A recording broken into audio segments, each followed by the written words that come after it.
comment ça va? Alors ce matin, j'ai couturière qui est venue. Est-ce que tu veux? Ok, je sais.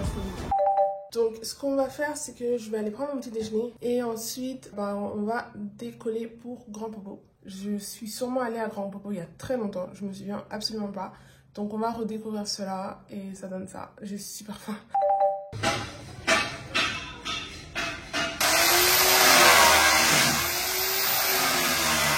Les amis, du coup il y a les menuisiers qui refont une table. Je suis dans la maison de mes grands-parents en fait. Je suis au Bénin. Funny enough, je viens ici depuis que je suis née. Je viens au Bénin depuis toujours et je n'ai jamais vraiment vlogué au Bénin. Salut mon petit Max. Oh là là, comment tu vas?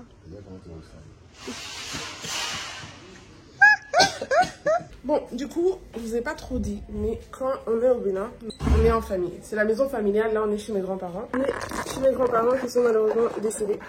Mais l'avantage, c'est que la maison vit quand même. Voilà.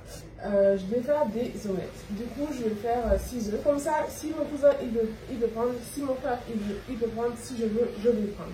Du coup, vous êtes avec moi les amis, on va faire une omelette. Alors, pour faire une omelette, il nous faut un bol et des œufs. On rince le bol.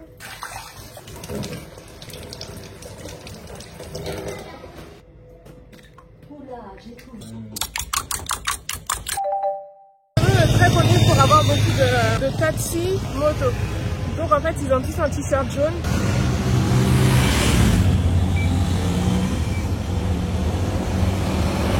On appelle ça les M.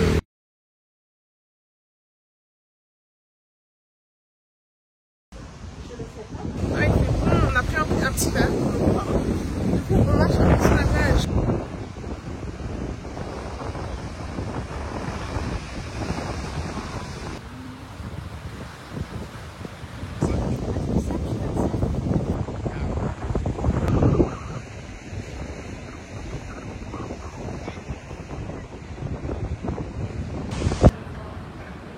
Ok, pour faire la photo. Il n'y a pas de souci. Merci, merci.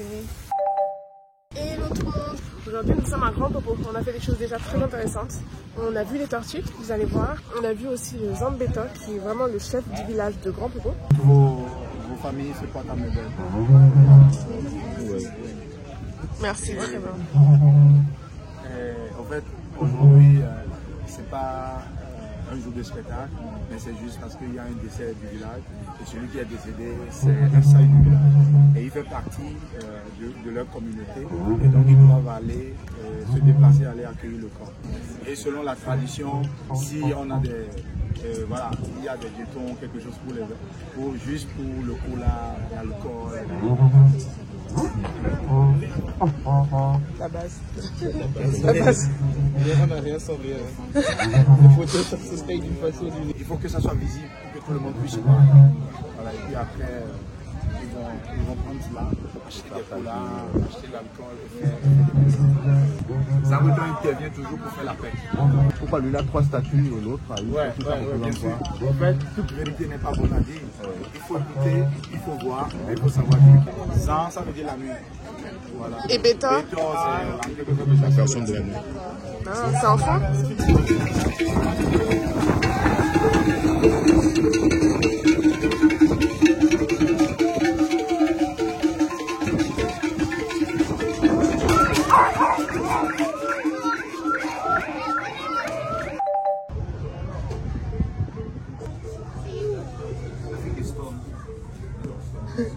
Donc quand il y a stress, les œufs sortent, mais après, ça agit sur l'éclosion. Et la raison pour laquelle il faut rester à distance pour que la tortue ne sente même pas l'odeur humaine. C'est ça. Voilà, et d'autres espèces peuvent les manger. On les a séparés parce qu'ils sont en train de suivre. Oui, comme c'est petit, on ne peut pas mettre trop ensemble. Donc on a jugé pour ça. Imbriqué, nous avons la tortue lutte. La lutte, c'est la plus grosse des 4. Elle fait des fois jusqu'à au moins 180 cm de longueur, à peu près ma taille. Oui, et en poids, des fois, ça pèse jusqu'à 1 tonne. C'est vraiment une tortue balèze. 1 tonne? Oui, 1 tonne. Et pour la prendre, il faut être au moins une dizaine ou quinzaine. Hein. Mais il faut avoir de force. Et la dernière espèce, c'est la tortue olivâtre. Donc voilà les 4 espèces qui nous fréquentent sur la côte. Ils ont une vie sacrée, au moins 500 ans. Ah oui. Et le seul problème aujourd'hui, c'est quoi? C'est les sachets plastiques. Ah ouais, ils ont déféqué tout ça? Tout ça, ouais, les 3. Ils ont mangé des sachets. Et peut-être que, et on leur donne, et après ça les aide, à libérer rapidement. Ouais. Et peut-être que si le pêcheur ne les avait pas aussi pêchés, il n'allait pas survivre. Parce qu'avec le sachet, ça ne passe pas. Au village, il y a Zangbetor, il y a couvent de Zangbetor. Donc, lorsque tu as problème avec un couvent de Zangbetor, quelque part, c'est comme si tu as problème avec tous les 60 villages. Parce qu'ils sont très soudés. C'est une société secrète. Raison pour laquelle, lorsqu'il y a problème, on dit c'est Zangbetor. Même quelle que soit ta puissance, ta force, tu dois s'incliner. Donc 60 villages, hein, c'est ça? 60 villages. 60 villages à Grand Popo. 7 arrondissements. Je vais montrer à quoi ça ressemble. C'est comme un œuf de poule en fait. Oui, mais mou. Les mots. Ouais. C'est mou. C'est toujours mou. Oui, toujours mou. Même à l'origine, c'est plus mou que ça. Tu peux toucher? Oui, oui. Oui. Et même à l'origine, c'est plus... Oui.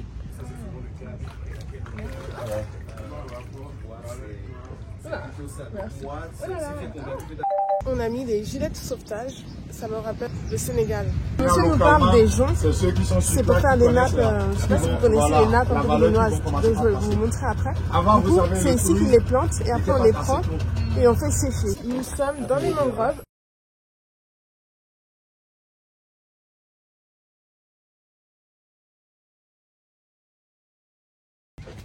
Que je prends ça vient du palétuvier rouge. Et donc, ça s'appelle la propagule. Donc ici, nous avons un nœud à donner naissance à la propagule. Et ceci, c'est encore bébé, c'est pas encore l'âge. Et donc, cette propagule va commencer par grandir et prendre une taille normale. Et lorsque la propagule prend une taille normale, le poids commence par agir sur le nœud. Et à un moment donné, il y a le détachement qui se fait de façon naturelle. Et quand le détachement se fait, la propagule tombe dans la vase. Et quand elle tombe dans la vase et que c'est la marée basse, il y a le reboisement de façon naturelle. Mais si c'est la marée haute, ça va dans la base, ça revient à la surface et ça flotte. En ce moment, ça va mourir. Ça va mourir. Mais ça ne meurt pas tout de suite. Si c'est entre 2 semaines, ça ne meurt pas. Nous, on vient les récupérer pour aller les replanter. On parle en ce moment de l'action carbone. Mais pourquoi il y a des graines, elles servent à quoi alors? En fait, au départ, il y a plusieurs graines. Et c'est seulement une seule des graines qui donne naissance à ça. Alors, je suis Herman Akwe, guide de tourisme ici à Grand Popo. Et là, nous sommes dans la réserve biosphère du Delta Mono. Et nous venons de visiter la mangrove, cette végétation qui est composée des palétuviers rouges, blancs et gris. Et la mangrove, en général, présente beaucoup d'avantages au niveau de la biodiversité. Parce que d'abord, la mangrove, ça permet d'avoir beaucoup de ressources halieutiques. Ça permet de lutter contre l'érosion côtière parce que les racines sont bien échassées et ça peut bloquer les bancs de sable et repousser cela. Et aussi, l'expérience nous a prouvé aujourd'hui de façon scientifique que lorsque nous avons la mangrove sur une superficie de 1 hectare, ça peut réduire jusqu'à 12 tonnes de dioxyde de carbone par an. Donc c'est vraiment colossal, c'est important qu'ensemble nous faisons l'action carbone. L'action carbone, c'est de récupérer les propagules, les graines de la mangrove pour aller les replanter sur des espaces où il n'y a pas du tout de la mangrove pour réduire un peu et contribuer également à la biodiversité. Nous sommes arrivés sur l'île au sel. Nous allons voir comment on fait du sel ici au Bénin. Le monsieur nous expliquait qu'il y a la vase qui est en base un mélange d'eau de mer du coup et aussi de boue. Ça permet de créer du sel. On enlève le bas du panier qu'on pose. Après, on dresse le moustiquaire.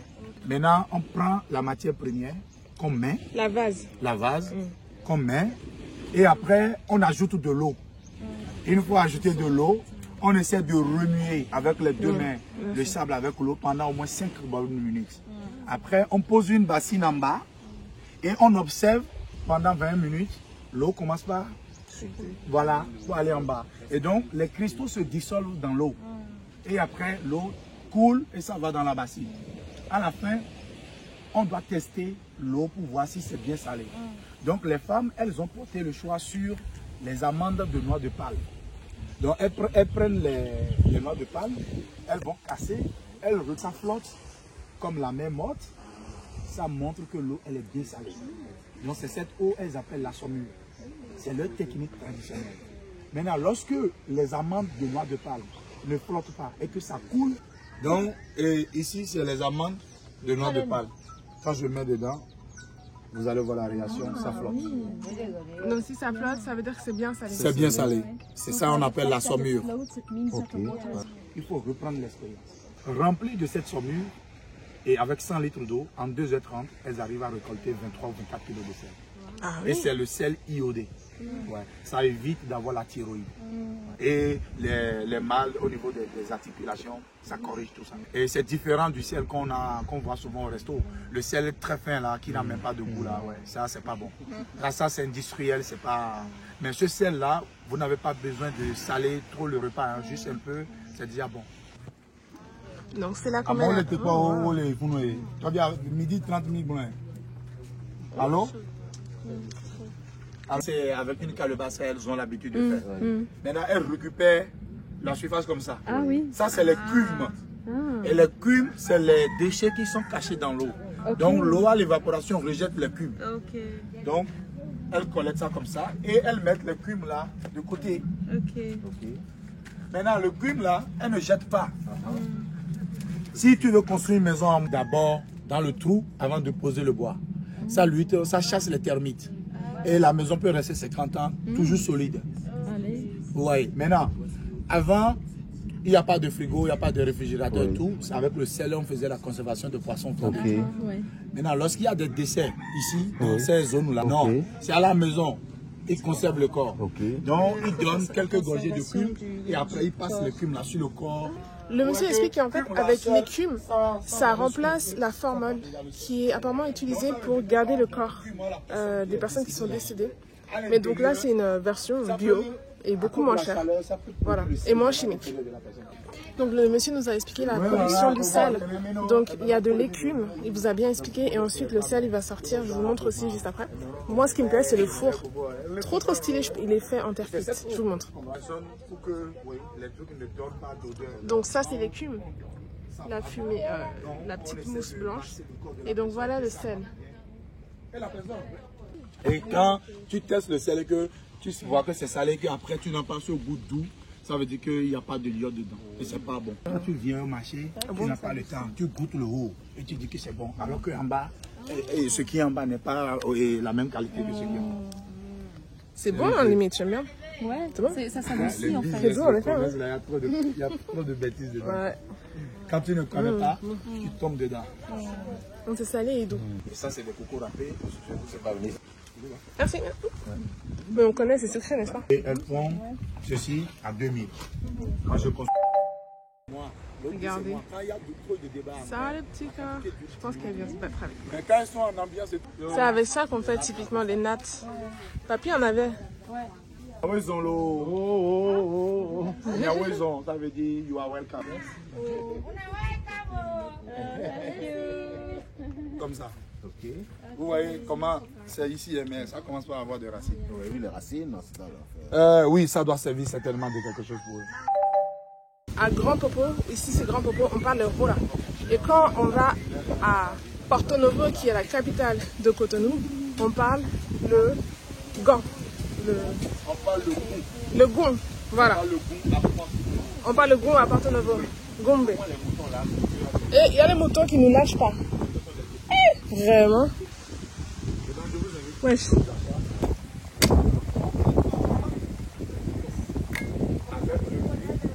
Attention.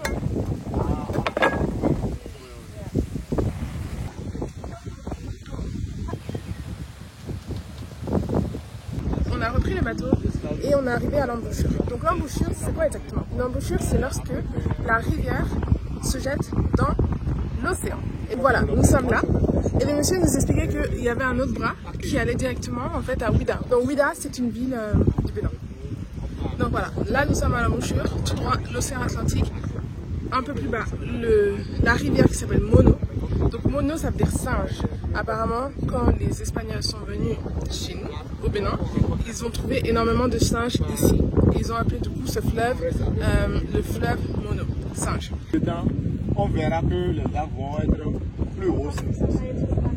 Bon, moi, j'arrive pas à voir, mais typiquement, mon oncle, il voit quand le fleuve Mono touche l'océan Atlantique. Et du coup là, on arrive vraiment à la mer. On peut voir qu'elle est quand même beaucoup forte. Donc là, c'est la mer. Et là-bas, c'est le fleuve Mono. C'est le nouveau. Ouais, c'est ça. Du coup là, on va faire une production de caramel à base de noix de coco.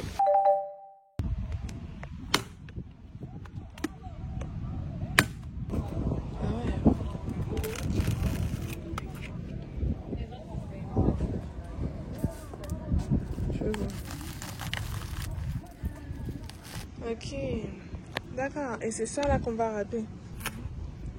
Merci. La dame nous a montré comment on trouve la noix. Je vais vous mettre les images même. Et du coup, vous voyez, avant c'est comme ça et avec le temps ça sèche et ça devient comme ça. Apparemment, on laisse la coco vraiment mûrir et devenir assez vieille sur le palmier. Voilà.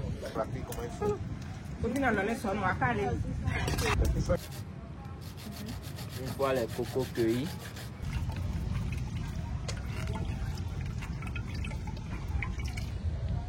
Tu m'as demandé. La citronnelle. C'est quoi ça? Noix de muscade. Ah, c'est le citron qui... cailler. Sinon, le tofu va se cailler. Ok, Ça met le citron, ça le rend dur. ok. Tu as un plan ce soir, je te demande c'est quoi le plan. Il y avait le reste, c'était souvent les autres. Du coup, la dame nous a fait goûter ça là. C'était assez sucré. Beaucoup de noix de muscade, c'était pas mal. Donc, je sais pas si vous arrivez à voir, mais ça commence à devenir un peu marron.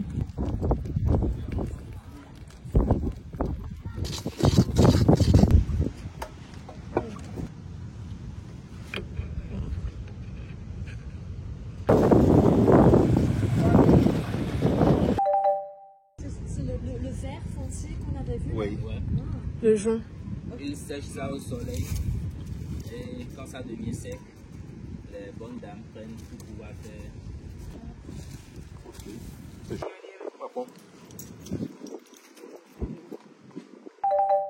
On a quitté du coup le toffee à base de noix de coco. J'ai beaucoup aimé surtout le petit mélange avant que ça devienne en mode caramel. But you know, it was good. Ça avait le goût de noix de coco. Et j'ai bien senti le citron aussi. Du coup, on est venu manger.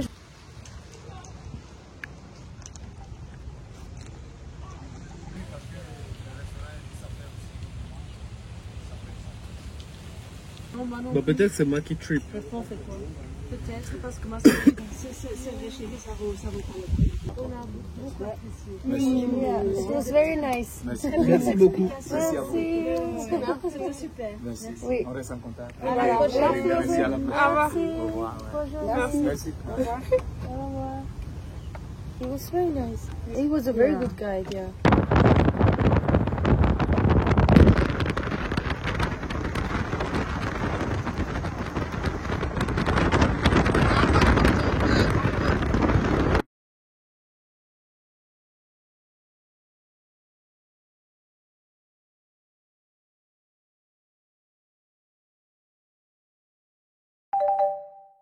Hello les amis, alors je suis entrée à Cotonou, tout s'est très bien passé par la grâce de Dieu. Du coup, bah écoutez, merci d'avoir regardé le vlog et on se tient au courant.